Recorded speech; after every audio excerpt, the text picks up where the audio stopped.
Here, you can't do anything because me and Mom did your login. All right. That's embarrassing because we had to do your login. And now everybody knows that. My mom did my login.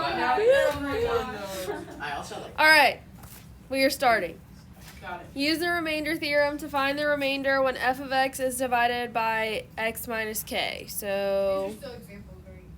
yep, Okay. What number? 14. So, remainder theorem, I'm just going to scroll back up here and just look at that again. Okay, so if a polynomial f of x is divided by x minus k, then the remainder is r is equal to f of k. So, you just plug in the k value, okay? If the sign is not negative here, okay, then you have to change the sign when you plug it in. And then the remainder is whatever this is equal to. So 14 is f of x is equal to x to the fourth minus 5, and k is equal to 1. Okay, so in this case, they're not telling you, like, oh, x minus such and such is equal to blah, blah.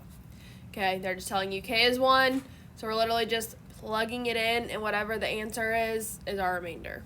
Okay, so super easy. So f of 1 is equal to 1 to the fourth minus 5, which is negative 4.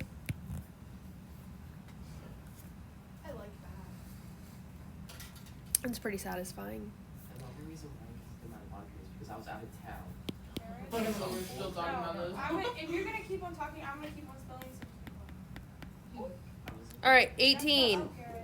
F of x is equal to x to the fifth minus 2x to the fourth plus 3x squared minus 20x plus 3.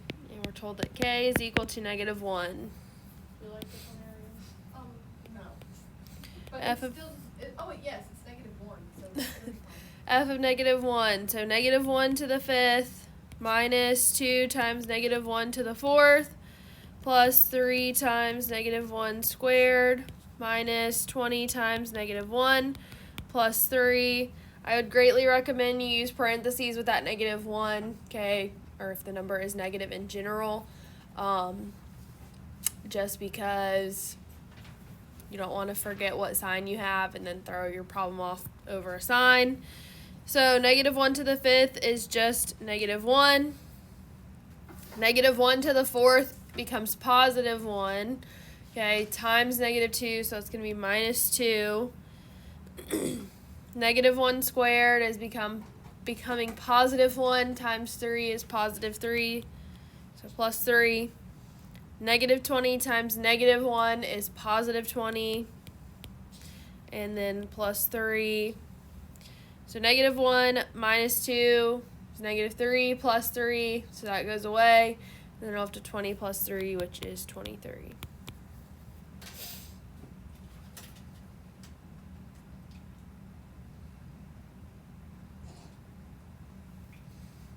Okay, so if this had given it to you in the form of the x minus k, in number 14, it would have given it to you as x minus 1.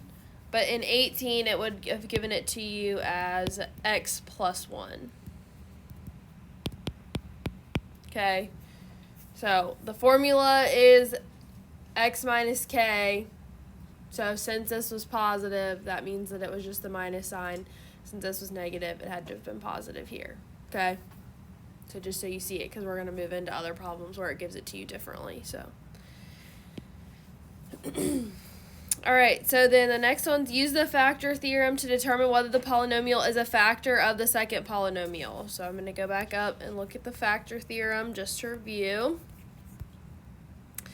Factor theorem, a polynomial function f of x has a factor x minus k if and only if f of k is equal to 0. So if I plug in the k value to the function, if I get out that it's equal to 0, then it's a factor.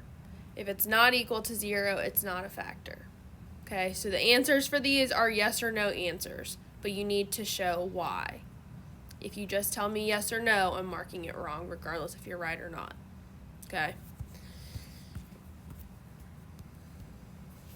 All right, so 20. X minus 3. Okay, that's what we're checking. And then the problem is x cubed minus x squared minus x minus 15. So what is k in this situation? K is 3. Okay, because the formula is x minus k. Since that's in that form, then we just copy down the number for k. So I'm going to plug in 3 anywhere I see an x. So 3 cubed minus 3 squared minus 3 minus 15. 3 cubed is 27. Minus 3 squared is 9. Minus 3 minus 15. And so that comes out to give us 0. So it is a factor. Okay? Make sense? Maybe it's a restaurant. Quickly. Alright, 24. This one gives us x plus 1.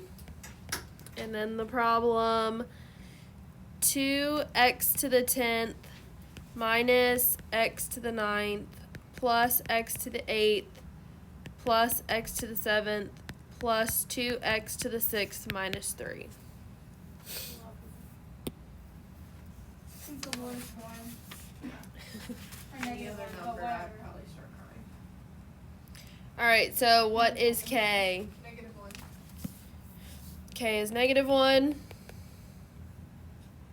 So f of negative 1, and again, because it's negative, put parentheses around it when you plug it in.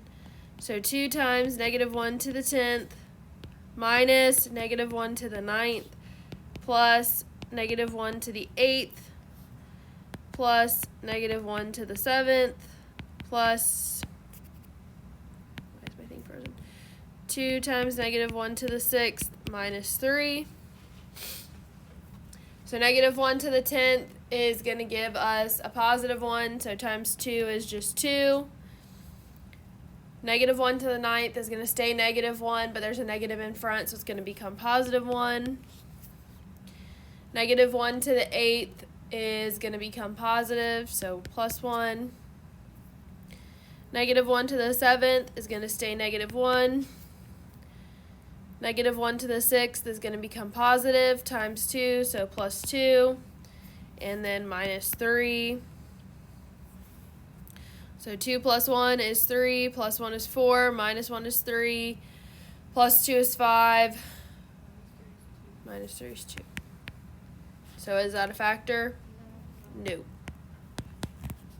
Wait, does it have to be 0 every single time? For it to be a factor, it has to be 0. Okay.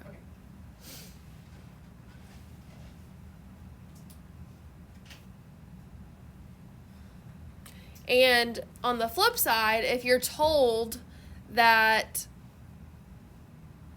like x minus 3 is a factor, okay, that means that it was equal to 0. Okay, and then like it means that it would work. Okay, if it tells you that, because we're going to get into something in a minute that's going to tell you something similar to that. So, any questions about either of these two, the remainder theorem or the factor theorem? Pretty simple. They're just plugging stuff in for the most part. All right. So then the next step says the polynomial function with leading coefficient 2 has the given degree and zeros. Okay, so just remember back, we did the degree stuff where it tells you like what the highest power you're going to have is. So whatever the degree is, that's how many factors you're going to have. Okay, because otherwise it's not going to work out. And then they say something like your factors are, it says the given zeros. Zeros is another name for factors. So it's just going to tell you like negative 2 is a 0. So then you need to write that as x is equal to negative 2 and then move it over is how I would do it. So that's what we'll look at here. So we're going to do 28.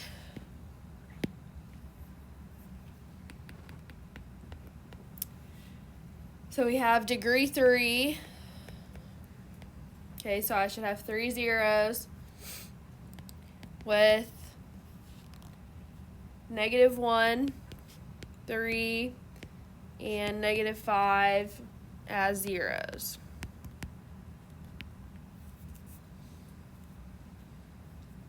Okay, so that means that I need to set these up as if they are zeros, and then I'm going to find what the factors are so I can actually find. Basically, we're doing the reverse of what we just did, essentially, is what's happening. So x is equal to -1, x is equal to 3, and x is equal to -5. Okay, that's how we would write our zeros. To find our factors, we're going to move the numbers over with the x. So this is going to be x plus 1 is equal to 0, x minus 3 is equal to 0, and x plus 5 is equal to 0. So now these are our factors. Okay. You don't necessarily have to have the equal to 0, but just for official correctness, it's there. Okay, so now you just take all of these in the blue parentheses and you're going to multiply them together. Okay, we're trying to find like f of x, basically. So x plus 1 times x minus 3 times x plus 5. Yep, we're going to superfoil. So what does this first 2 foil into? X squared minus 3x plus x minus 3. And then all that would be multiplied by x plus 5. Just to make it simple, I'm just going to simplify this middle term. So x squared minus 2x minus 3 times x plus 5. Okay, so now you're going to do your superfoil. So what is this going to give us?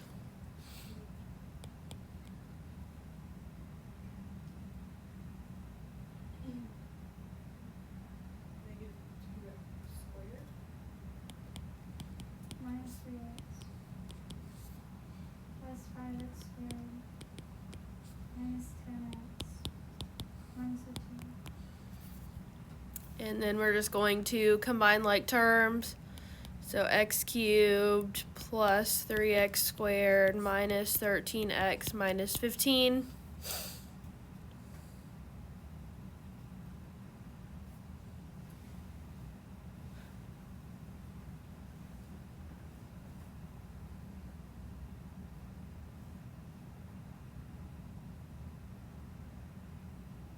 Oh. The instructions say find the polynomial function with leading coefficient 2 that has the given degree in 0. So since this does not have a leading coefficient of 2, I need to multiply the whole function by 2. I don't really know why they want you to do that, but. So then we would just do 2x cubed plus 6x squared minus 26x minus 30 would technically be the right answer then. Okay, and that's just because they say that it needs to have a leading coefficient of 2.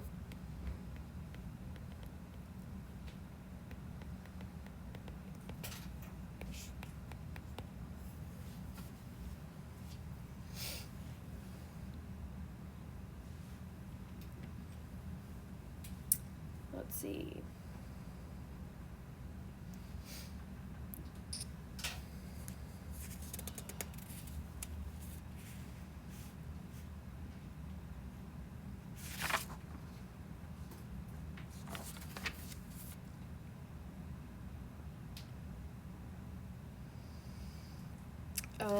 Do y'all have your calculators?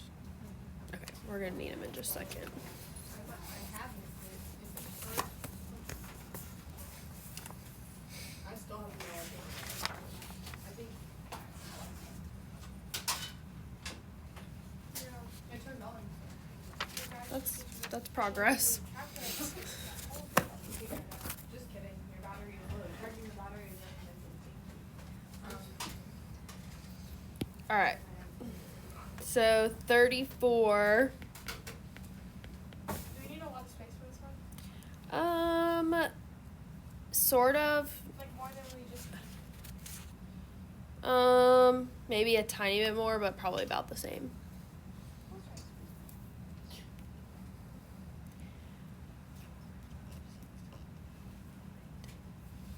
Like 10-ish lines, probably, depending on how you write it out. All right, so 34 says use the rational zeros theorem to write a list of all potential rational zeros, then determine which ones, if any, are zeros. I think we may have done this a little bit last year. I can't remember if we did the whole thing. I think we just listed all potential. We didn't actually find which ones were. So this problem is f of x is equal to 3x cubed minus 7x squared plus 6x minus 14.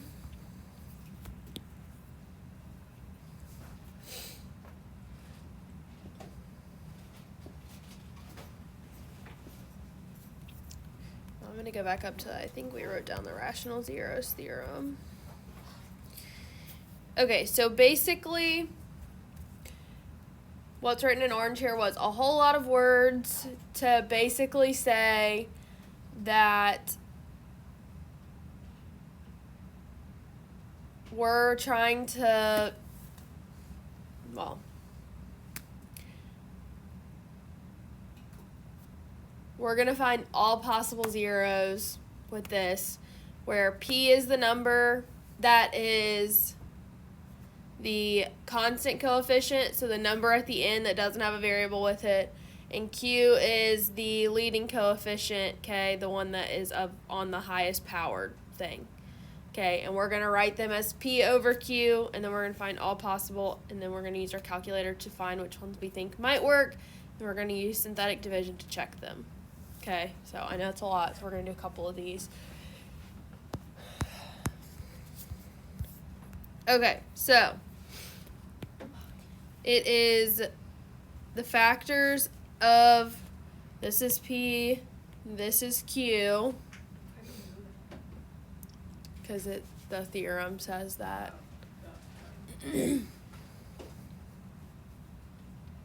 Okay, so just what I mean, the leading coefficient was 3, so that's going to be q, and then the constant coefficient is p, which is negative 14. So we're going to do, I'm going to write it out in Word. Normally I wouldn't do this, but factors of negative 14 over the factors of 3. Okay, and really the sign that's on these doesn't matter, because when we list off the possible factors over here, we're going to list them all as plus or minus. So factors of 14, okay, and they have to be in order. I will not take them if they're not in order. Okay, so plus or minus 1, plus or minus 2, plus or minus 7, and plus or minus 14. Okay. And then factors of 3, plus or minus 1, and plus or minus 3. I remember Yeah, we did do this. So then we're going to write out all your possible ones here. So 1 over 1, so plus or minus 1. 1 over 3, so plus or minus 1/3. 2 over 1, so plus or minus 2. 2 over 3, plus or minus 2/3. 7 over 1, plus or minus 7. Plus or minus 7 over 3. Plus or minus 14. Plus or minus 14 over 3. Okay, so all of those are possible. I think that's kind of where we stopped with it last year when I did it with y'all. we definitely did. I thought that we did this because year. I remember going on the exam or test or whatever. You're like, thank you for the people that wrote them in the order that I like. I remember. And some people are like smiley faces on top. It's like, thank you. I didn't write them in the order because You did it out. good job. Well, because I do the bottom number with all of them and then the bottom left and then the bottom right. All right, so what you're going to do is you're going to go on your calculator to y equals and you're going to plug in this function. Okay, so you're just going to type that into y equals. Oh, minus.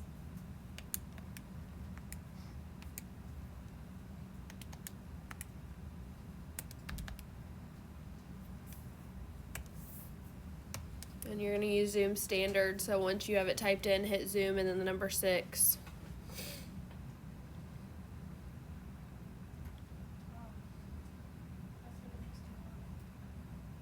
Oh. And then you're just eyeballing where that is on the graph, okay? You're looking to see. It falls a little bit past 2, so what number is a little bit bigger than 2? Wait, 7 what am I thirds. doing? 7/3, okay, is a little bit bigger. So we're going to try that one, okay? If we had another number that was similar to that, we would try it as well, okay? Because we don't know if the line crosses in multiple places, you're checking multiple numbers. This one only crosses at 1, so we're just going to check that one number and see what happens there. 2/3 was in like a little bit after the 2. That's what I thought you meant. And I was like, wait, that makes no sense. All right, so we're checking 7/3, okay, and we're checking the positive one, obviously, okay, because it's on the positive side of the axis. So we take that number and we put it in the box for synthetic division, and then we copy down these numbers up here. Remember, if a term is missing, you have to put a 0 even with these, okay? Now, we don't have a term missing in this one. I'm just saying that because inevitably someone's going to do it. It's just going to happen. I'm sorry, but can you repeat why you used 7/3? Yeah, so on the calculator, the number is a little bit past 2, and the only number I have in my list that's a little bit bigger than 2 is 7/3. Okay. So what I was saying is, like, sometimes you'll have a couple numbers that look like it could be in the ballpark. Like, for example, if you had 1/3 and 1/4, just eyeballing it, those will look very similar on your calculator. So you would need to check both unless one of them works. Like, if you happen to check 1/4 and it worked, then you don't need to check 1/3 because it's not going to be both of them. So, but you would write down here what all the possible ones you're going to check are. So if, like, sometimes it'll cross in like 3 places. So you're going to check all of the possible ones because those are the ones that might come out to be a 0. All right, so somebody walk me through synthetic division here for this You drop one. 3 down, and then you times it by 7/3. It'll be 21/3, right? 3's cancels, which is going to be 7. Oh, yeah. So then you get 0, and then you put the 0 to the other side, and then you get 6. You get 7 times 0. Oh, okay. I was not sure what it was. It's not following. Yeah, and then you multiply it and you get 4, and then you get 0. Okay, so since this comes out to be 0, okay, this means that x equals 7/3, okay, x minus 7/3 is equal to 0, so x minus 7/3 is a factor, and 7/3 is a 0.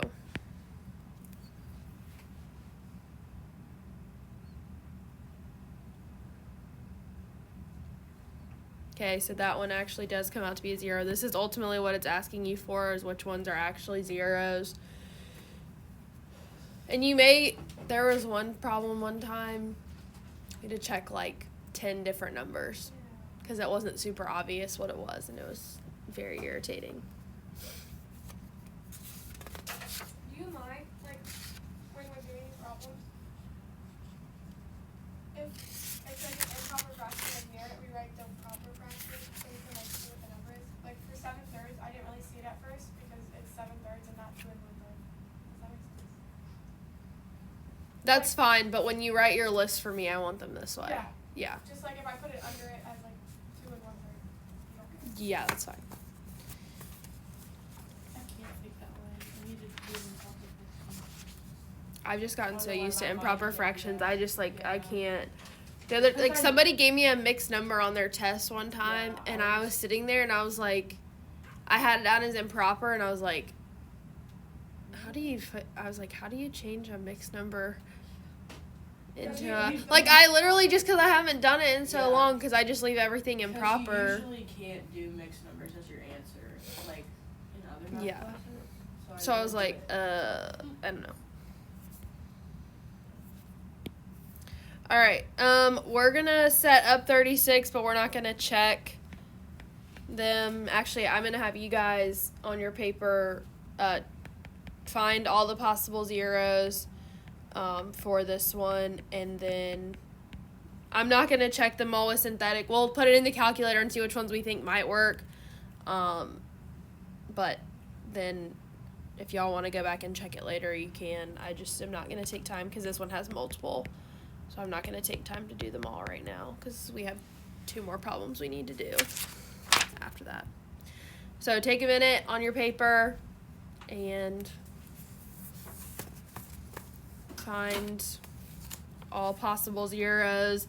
And then go ahead and put it in your calculator and see which ones you think might work. Okay? I'll give you like 3 minutes and then we'll go over it. So, Garrett, that means you too. Is the, I forgot what P stands for. Is that always gonna be on top? The number of the yeah, that's always going to be. Okay. I was like the coefficient. I was like, that didn't help you. The constant coefficient's always on top. Okay.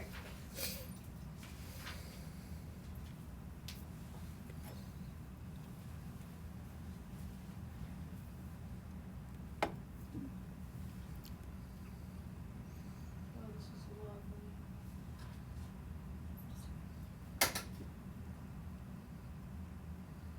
Oh my gosh. Oh my gosh, I hate this. It's a lot of numbers.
So only finding the zeros?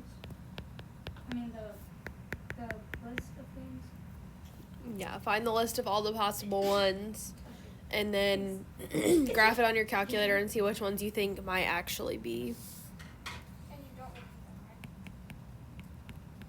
Huh? You don't repeat them? Correct. Do not write repeating ones.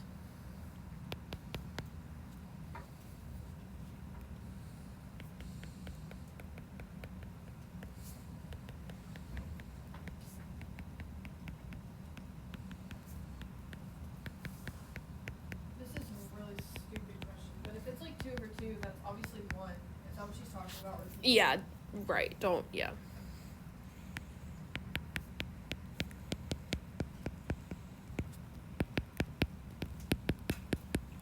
Like by the time you get out to the to 12, Yeah. you will have other than 12 over 1, you will have written all the other ones simplified because of it being factors. So the farther out you go, the less you have to write for each one, basically.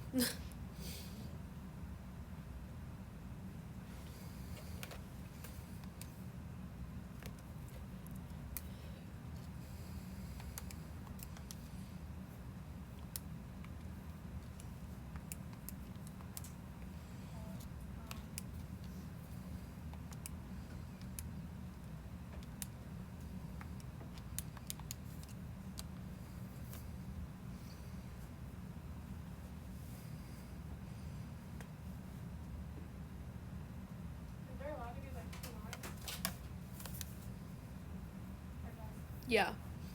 Every time it crosses, you're looking for a number. So should we look at one? But like one of them, just because of where it hits and the number options that you have written, it may be hard to tell which number it is. So you may have to look at two different ones to see what it would be. What is it? Zoom 6? Yeah.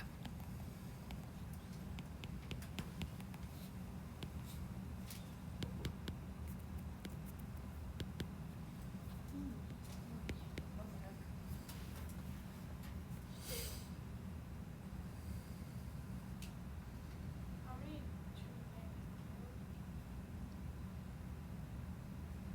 pick? Well,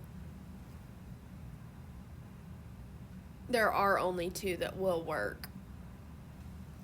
But you may have 3 or 4 written down that you think are possible depending on how you look at your graph. Even if it doesn't land on like the line, should we still put it if it's close? What do you mean? Like if it was really close to like 1, but it's Yeah. not on the line, do you write that? It's different when they're fractions because obviously there's no lines for that. I mean, it depends. Sometimes you may not be able to quite tell where it is.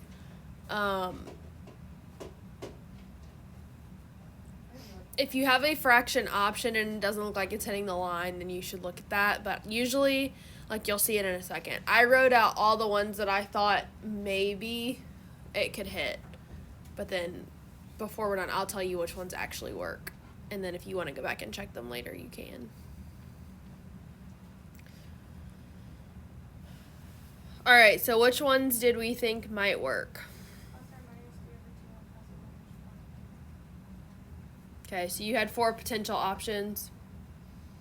Oh my gosh, sometimes I wonder about my brain cells. Well, No, you said no. plus or minus 3 over 2 and plus or minus 4 over 3. So that would tell me that you think there are 4 possible options. 4 over 3. That's stupid. Oh, because you're doing plus or minus, that's why. Well, I'm just going off what you said. Can we pick plus or minus? We're just Yes, gonna the look plus or minus just tells you that because of it being factors, it could be either one. So when I look at that graph, okay, the one on the positive side looks pretty dead center between 1 and 2. It does. So that's why I only chose positive 3 halves on that side. Okay. If that, when I go to check it, doesn't work, then I'm going to look at something else that's similar. But that's pretty visually like, yeah, I'm pretty sure that's right. Okay. On the left side, though, it's kind of hard to tell. I mean, if you zoom in, you would be able to tell which one it is. But that's why I wrote down negative 3 halves or negative 4 thirds. Okay, it to me looks more like negative 4 thirds. But just so you can see, sometimes they're going to be kind of in between. You may not be able to tell. I would write both down so that when you go to check them with synthetic division, if one doesn't work, you're not going back and like starting back at step 1 to try to figure out what the numbers were. Okay. A lot of times when I'm doing this, if I had written them all out after I looked at the graph, but I'm pretty sure this one and this one are the 2 that it actually is, I'm going to check those 2 with synthetic before I go through and waste my time checking the negative 3 halves. Yeah, so you If pick that the makes most sense. probable. Yeah, I'm going to pick the one that it looks the most like to me, but that has not always been foolproof.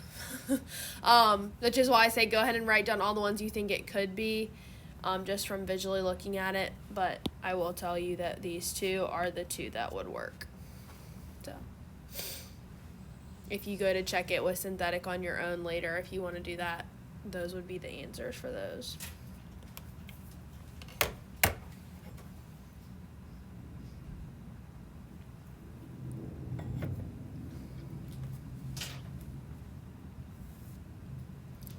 Any questions about that?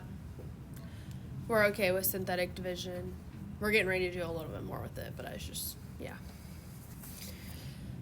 Okay, so then the last thing here, or well, basically the last thing that we're going to look at, is the upper and lower bound stuff that we wrapped up with yesterday. Well, the notes we wrapped up with, I should say. The upper and lower bound test for real zeros. And so basically, you've got the x minus k. If k is greater than or equal to 0 for every number in the last line, and every number in the last line is non-negative k, so it means that the numbers are positive or 0, then k is an upper bound. So that means when you do synthetic, that bottom row that you get out has to all be either positive or 0. Okay?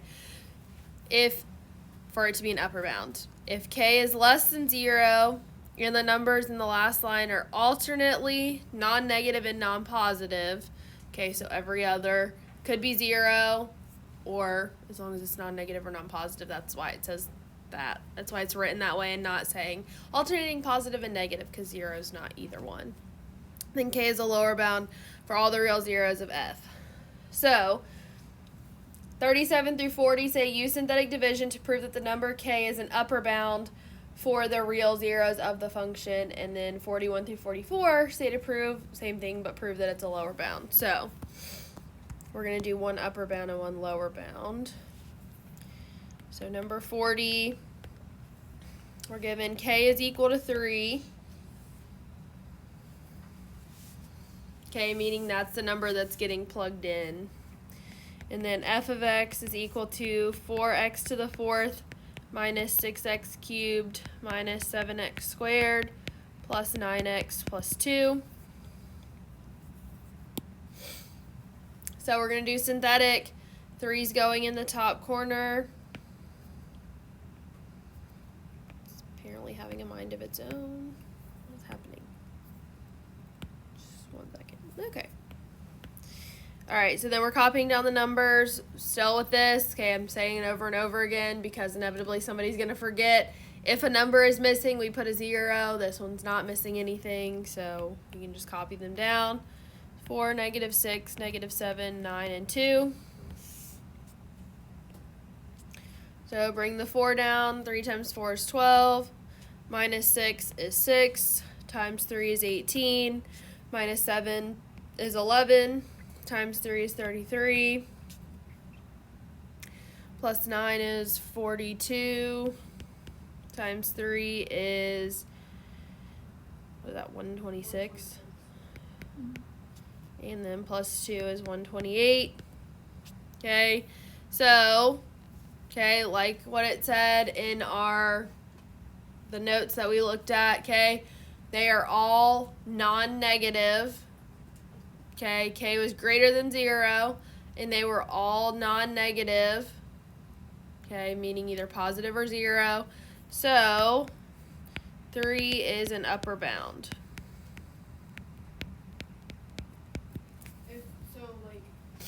Let's say 11 was negative, if only one of them was negative, that means it's lower. No, it would mean it's not either.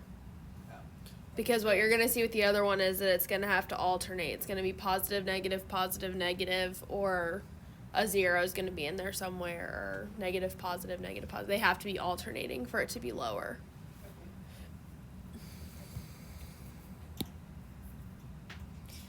And typically, if they say to show that it is, it's going to be, I'm not giving you the problems that says, tell me if there is an upper, or if it's an upper or lower bound. It's going to be show that it is one. So, you just need to show that you know what you're doing, basically. Alright, 44, this is our last one. K is equal to negative 4, f of x is equal to 3x cubed minus x squared minus 5x minus 3. So the negative 4 is going in our box. And then 3, negative 1, negative 5, negative 3. So bring down the 3. Times negative 4 is negative 12. Plus negative 1 is negative 13. Times negative 4 is positive 52. minus 5 is 47 times negative 4, negative 188. And so then that's going to be negative 191. So because this one, positive, negative, okay, and really it's non-negative, non-positive, non-negative, non-positive, okay, because remember it can be 0. We haven't had one that came up like that, but if it was a 0, that still counts, okay, on either one. So because they're alternating every other one, okay, then we can say, so negative 4 is a lower bound.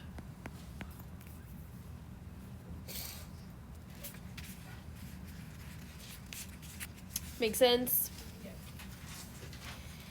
All right, so then your problems.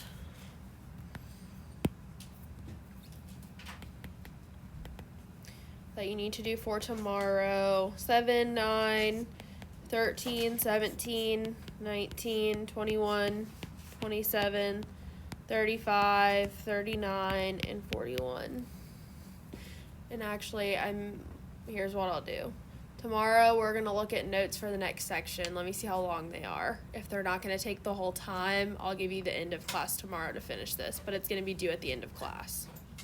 So you probably should start it at least tonight.